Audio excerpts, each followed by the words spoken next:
Rarely a day goes by recently where I'm not talking to a parent or reading something in the news, including today. The front page of The Sun was the head of Hockey Calgary talking about another negative youth sport story. We have, I don't think it's any exaggeration to say that we have failed an entire generation of young people with respect to sport and their sport experiences in this country. I don't want to pretend there aren't some great people out there. My kids have had some wonderful coaches. They've had some great experiences, but when 70% of kids North America wide quit sport over a relatively short period of time, beginning at about age 12, that's a failure. There's no way at looking at that at any other way other than as a failure. Why does that happen? Luckily, there's a lot of research that has gone into this, and there's many different pieces to that puzzle, but for simplicity's sake, you could break it down into two main categories. One is early specialization.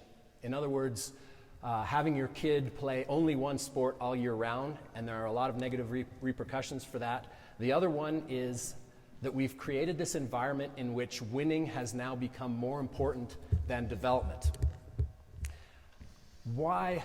As I say, there's a lot of research that goes into this, and any survey that I've ever seen as to why kids quit sport, and I'll say this first, admittedly there are a lot of other influences when someone's 12, 13, 14 that might distract them away from sport, but when you ask kids why they quit, the number one reason is always the same. It's too serious, it's too much about winning, and it's not fun anymore.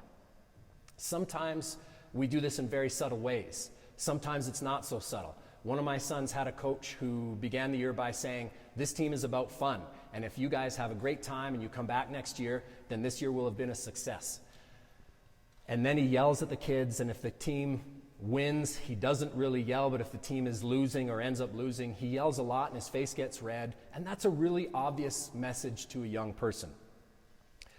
What is confusing about this kind of a situation is that there's actually research that suggests that if you have an emphasis on winning and early specialization and very high intensity training and an elaborate practice and competition schedule, that actually translates for an adolescent athlete. You can make a very good 10 or 12-year-old hockey player or baseball player or what have you in that way. But those factors that are correlated with adolescent success, two of them are not correlated with senior success, and two of them are actually negatively correlated with senior success. In other words, the harder you push your kids, the less likely you're making it for them to succeed beyond that.